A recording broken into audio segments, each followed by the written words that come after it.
Welcome to We Hear Her.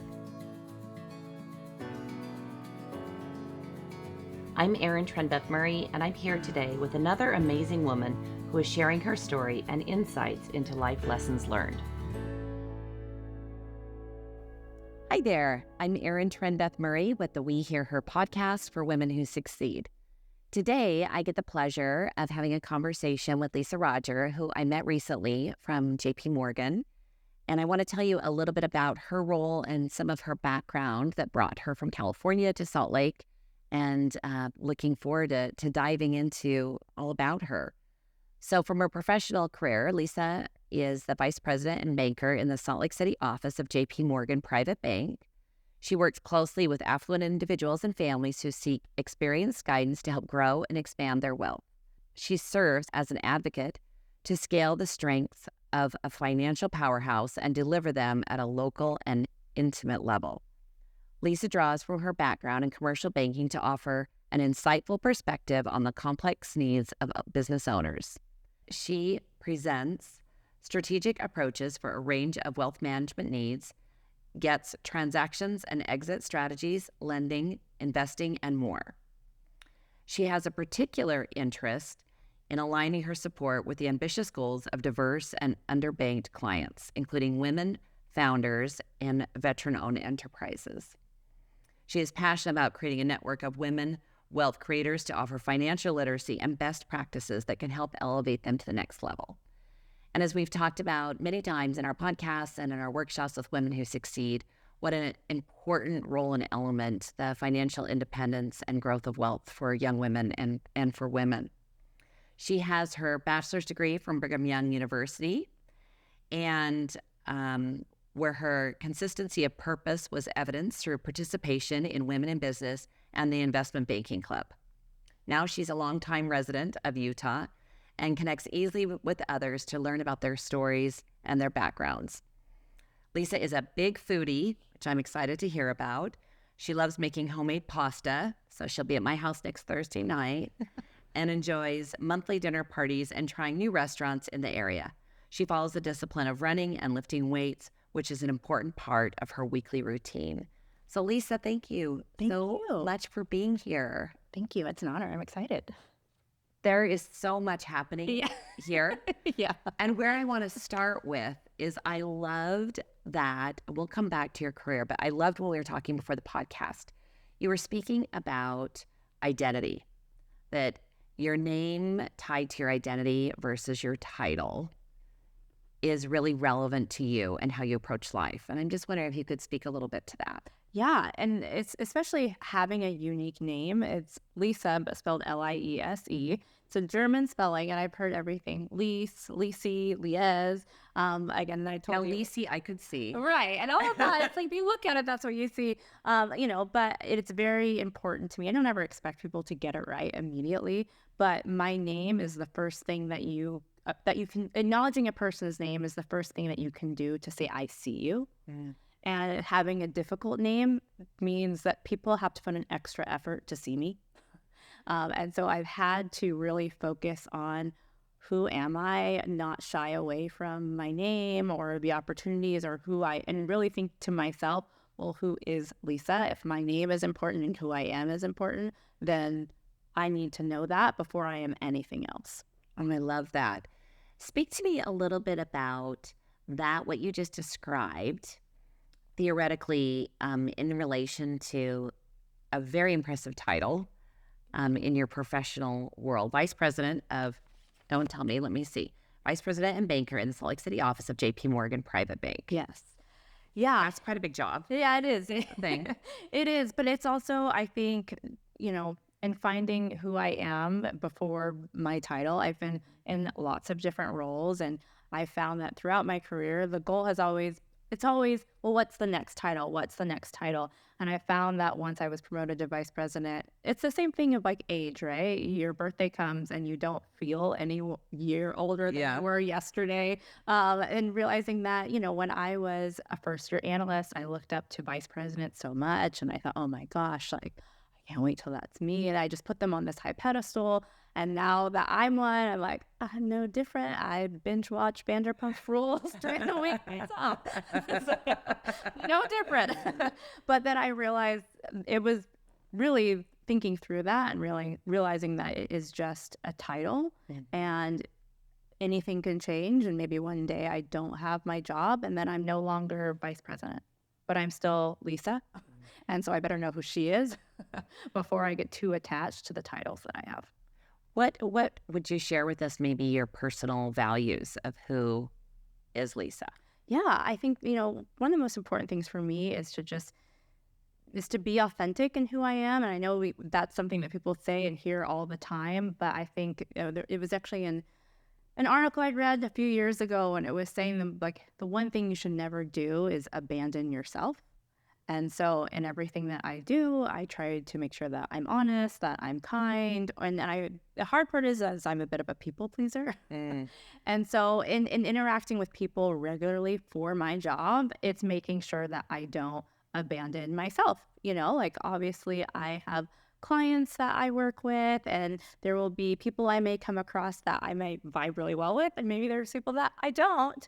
But also being true to myself and realizing that if I'm ever asked to do something that is against my values or against who I am, that's ever going to put me in a position to abandon who I am, I don't want any part of it. I would say you are one lucky / amazing / anomaly if you've been able to go through your whole life and not had an occasional misstep maybe with your personal values. I have, maybe you haven't. Oh, I have. How, you don't have to share what the situation was, unless you want to in general terms, but how did you reconcile that both, like you recognized immediately, like, oh, that might not be in alignment with really what I prefer my best self to be. And were you able to reconcile it, or how did you reconcile it? Yeah, I mean, I think that power sometimes can bring out the worst in us. And I think I have seen that it's really important that with more responsibility also should require more humility. And I have found that I've had some experiences where I've let my ego get in the way. And being able to take a step back. And I think I'm kind of known even among my friends as like, I'm the confronter. Why? Because I am not afraid to admit when I am wrong, but also willing to hold space and compassion for when you are wrong, and us being able to come to a resolution. And so I've had to have some really humbling moments, whether that's in my friendships or in my career, of I was wrong and I should have handled it better.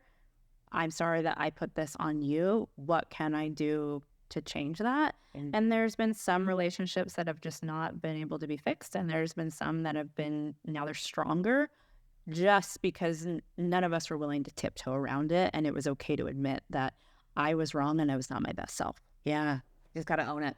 You have to. You just got to own it. Well, because otherwise it's a lot harder to play up this story of I wasn't wrong and then to just say I was wrong and now how do I be better from it? Because otherwise there's just more stress trying to play up something when you know you weren't right. And I think that that's such great role modeling for the people on your teams that look at you as a vice president, when you can be a humble leader or admit even, publicly when there's been mistakes or missteps.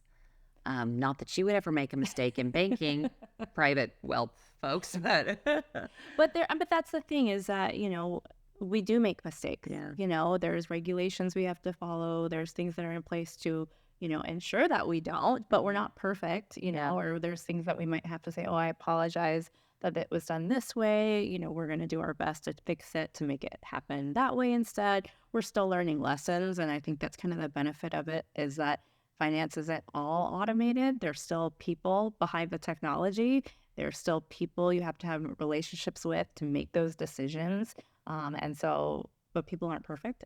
And so, but that's what I think I enjoy the most about that, is recognizing that it's okay if I'm wrong, as long as I'm not breaking any rules or laws. Yeah. Lisa's going to jail. Right. No, just kidding. And it's okay to admit that you're wrong. And I think that people have greater respect for you when you do. I agree. I definitely agree.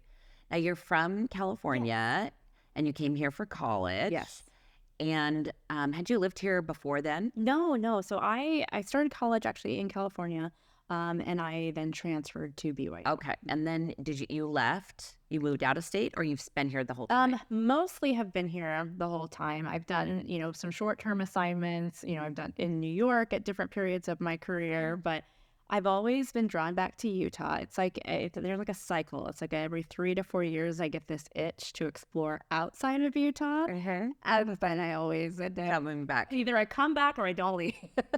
I've looked at opportunities even within JP Morgan at times, but I've always just felt that, nope, this is where I need to be. And when I make that decision, I'm always happiest. So there's something in the air in Utah that's just keeping me. Good. Well, we're glad you're here. But it's neat you got experiences to be in New York. Yeah, and it helped to broaden my perspective, create lots of different networks. I've had friends that have moved from there to here or visited and given each other lots of different experiences. And so, yeah, I'm happy that I've at least been given opportunities to travel and explore. Do you have family here or are they in California? All of my family, well, most of my family's still in California, and I have a sister that's actually in North Dakota.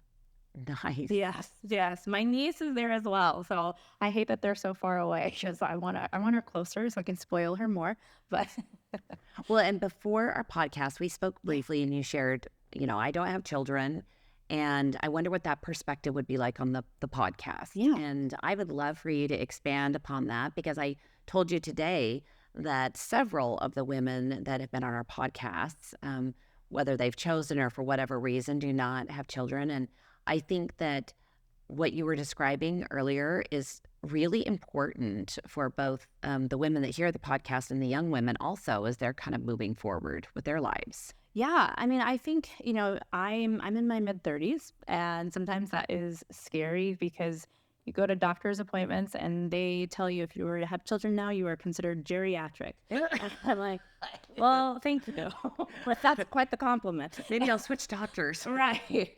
But it's something that I realize is that, one, there's lots of opportunities still. Yeah. But, sure. I do want children, but I also have been able to separate that's not my identity. Because it could be really easy to let that bring me down. Looking at friends I have and where they're at in their life and thinking that I'm behind in some way. But I don't think that way now. I actually think that I am on my path. I think of the times in my life where I thought that I should have had that. I probably wasn't ready. Yeah.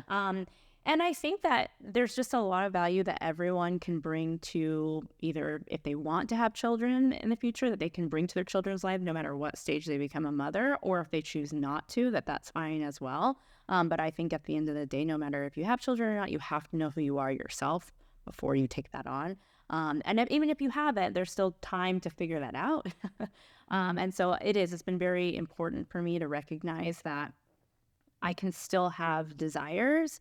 And even if I don't have them yet, that doesn't stop me from being who I am, accomplishing the things that I accomplish.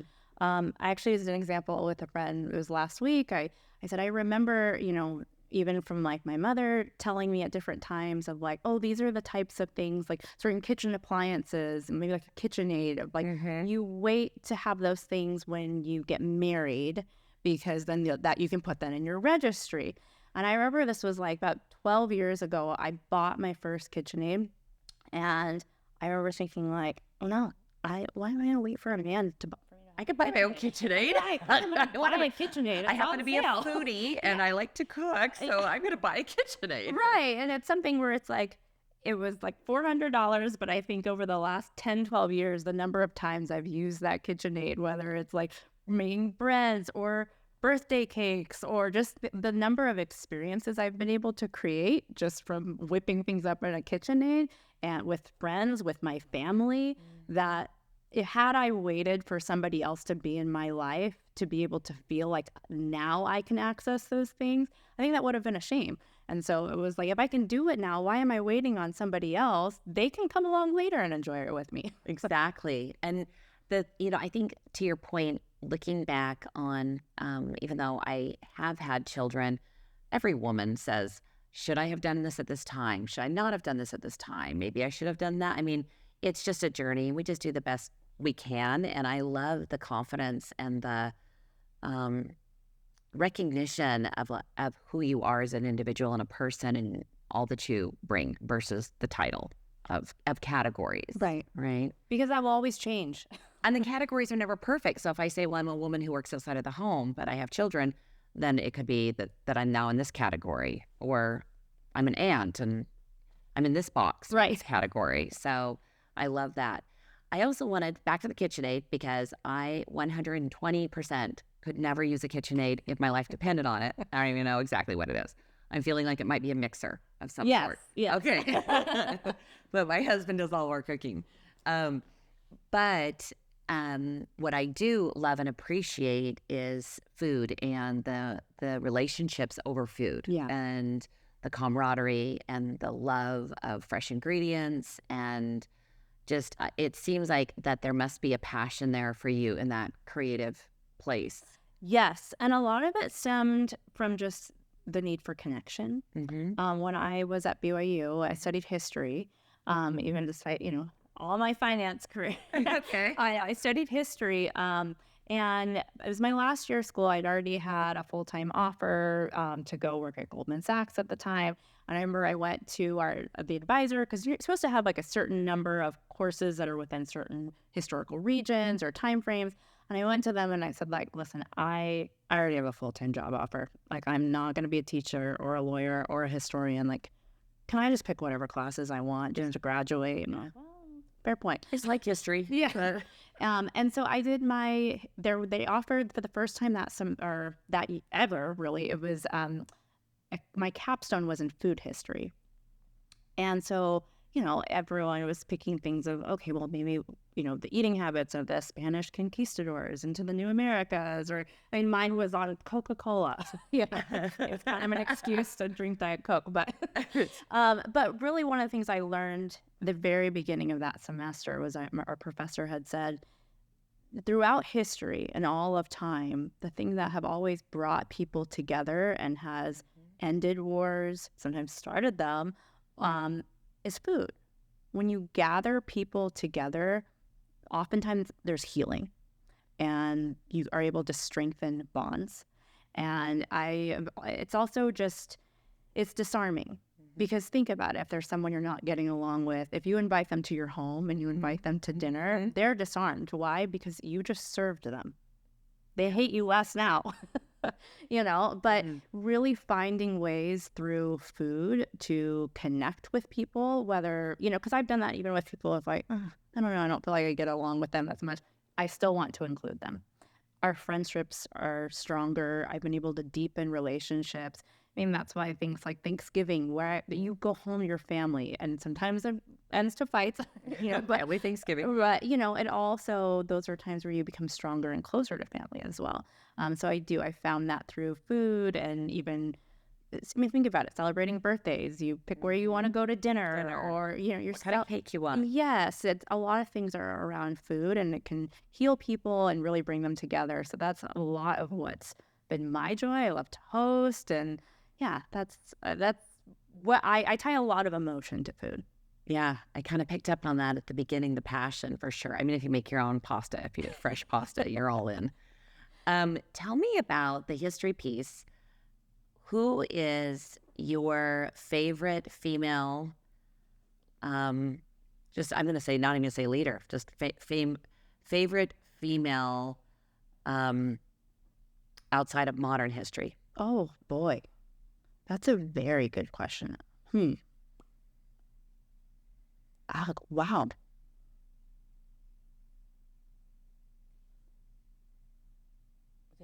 Very good. I didn't mean to stop you. No, but it's actually good. We could switch to modern if that's easier. Yeah, no, it's a really great question. I'm glad that you asked me that, because I guess I hadn't really thought about that a lot. But, oh boy, who would be a woman leader? And it is hard because there are a lot of people, and I think we kind of, say a lot of the different people that, align to the different values that we have and whatnot. Did you do more? Did you like European history, or was it South American history, or? It was kind of a mix of all, especially that last year. I really kind of jumped around between World War II or Vietnam War, food, or Islamic history. I did. It was really whatever fit in my schedule. Well, you that think year. about that. Yeah, no, Back and tell me. Let's have a little book club dialogue. Okay, let's do it. Yeah, I'm really into. Right now, I'm really into Catherine, Henry's first wife, Okay. because of Isabella and Ferdinand.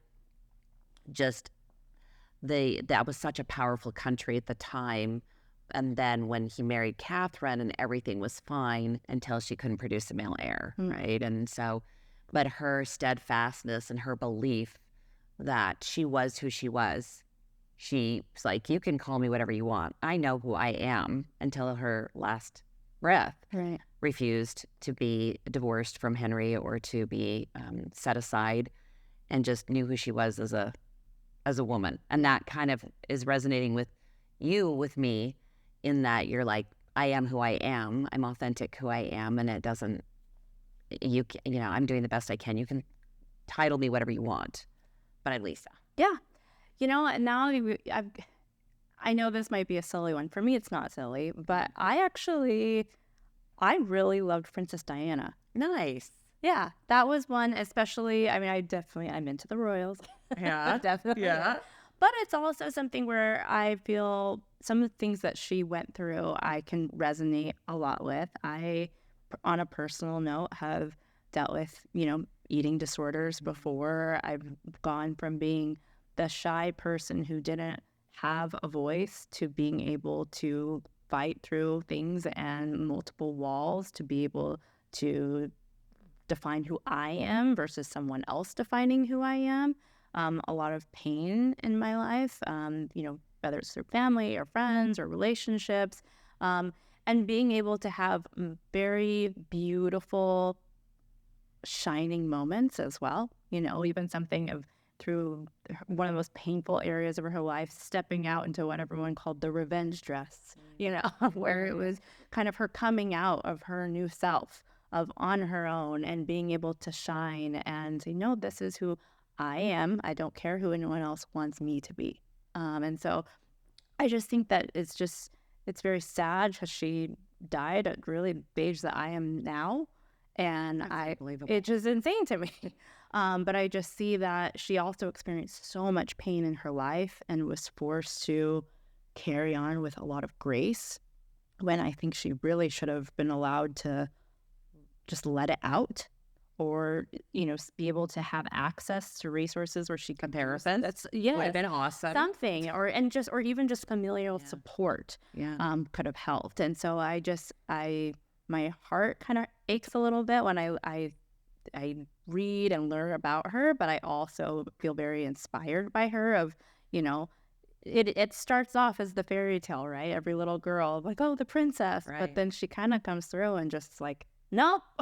Yeah. and just changes it for herself. And so I think, it is kind of within, modern history per se, but it is someone that I think you should really just be yourself, and some people won't like you for it, but as long as you live a life that by the end of it, you are true to yourself, that's what matters. Well, I appreciate you sharing a very vulnerable space of having an eating disorder. I too, when I was a girl. And I think that probably many of the women that are in Women Who Succeed, and unfortunately, the young women, I bet there are young women for sure that are battling with this. What kind of guidance or advice, just a small token, that could you impart to the young women that may be facing some body image issues and struggling with an eating disorder? I think something that's helped me probably in the last few years in particularly is to focus on the wonderful things that my body can do. And instead of focusing on how thin I can be, because I've realized at different times where maybe I may weigh a few pounds more, but guess what? In that time, I've been able to run a couple miles further, and I run them faster. and then I realize, oh, I weigh more because I'm stronger. That's muscle, and there's nothing wrong with that.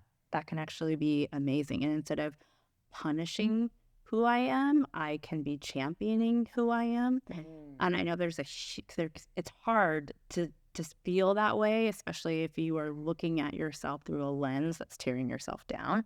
But also, I would say recognizing triggers.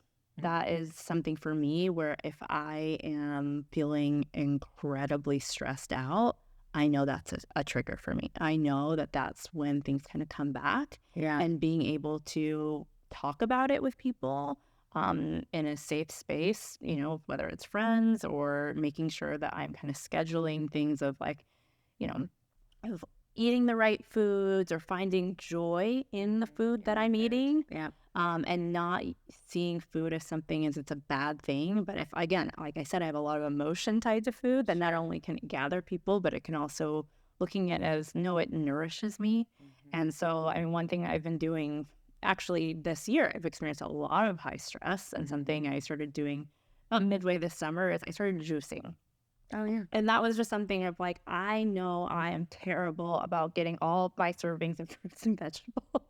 But guess what? I'm not going to feel guilty about apples and cucumbers and pineapples. Right. I'm like, there We you have go. enough to feel guilty about. in this Right. life. I'm like, I can put them all in one drink and I will get all my nutrients and I will walk out the door feeling great about myself. And guess what? If I have a hamburger for lunch, I'm going to be okay with it. Yeah. But being able to just pace myself and say, hey, what does your body need right now? And who are you and what can it do right now is better than what it looks like right now. And I feel better about when I look in the mirror now that that's what I'm focused on. Oh, thank you for sharing that. I think that it's unfortunately way more common than people recognize or speak of. I think that one of the things I'd really love to know is, as you have been progressing in your career, how have your friendships ebbed and flowed? It sounds like you have different types of friend groups. You have some tight ones. And to be in the role you're in demands a lot of time. It demands evening events. Can be a high pressure environment. There's a lot on you. Yeah. And it's very interesting you ask that question. I feel like this has been a year of testing a lot of those friendships. In my role, there are regulatory requirements. There are specific licensing that I need to have, and those may change from time to time. And a lot of bankers, we have to commit that time to learning and studying and understanding and then testing on those things so that way we can, make responsible suggestions to our clients. Right. We appreciate that. It's their money. We don't want to tell them to do the wrong thing with it. We have a fiduciary responsibility. But again, to your point, that takes a lot of time. And I have had a lot of friends that have had to experience me not being able to give them as much time. But I've had to have difficult conversations, being able to say like, I'm sorry that I can't give you all of my time, but I cannot, if I can't care for myself, I'm not in a position to care for you. And so while this is stressful for me, I have to prioritize myself first. And so I can't risk going out to dinner when I need to study for this test at the expense of my job. Right. We can, if the test will be done in a month, we can have dinner in a month. I will still be here.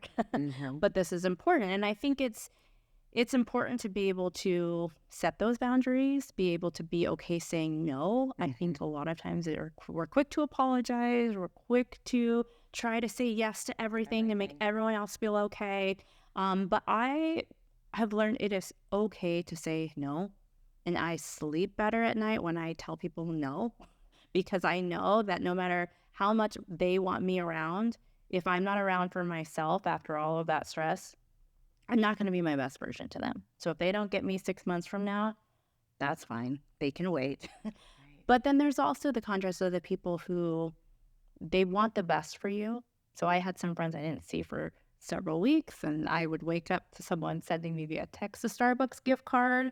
saying like, I know this is hard. You're working full time. You're studying a lot, but please go get a coffee on me. Sweet. And it is. And it's like, they know like when I'm done, I'll be available. Right. But I think that like being able to balance, and I'm in a stage right now of also balancing. I went from every day after work studying to now every day after work, I watch Bravo. So that's how I feel like I'm balancing out of it. I'm more and more available. But again, like I said, me first. And then now I'm available for everyone else. Well, Lisa, I just have to tell you, as we're wrapping this up, you have seemed to have such a clarity, such a wisdom. It's like you're 80. Like you've just the clarity of who you are. Areas of your strength that are strengths to you, areas that you try to shore up or be aware of. And I really appreciate just kind of the boundary elements. You just really have it all together, even though I know it doesn't always feel like. I really like how the prioritization of yourself, championing yourself, is really resonating with me. I'm going to really reflect and think about that. So thank you so much for sharing with us today. No, thank you. I really appreciate it. Thank you for joining us for the Women Who Succeed podcast. We hear her, and we look forward to having you next time. Thank you for taking the time to hear her. Join our efforts and learn more about Women Who Succeed at womenwhosucceed.org.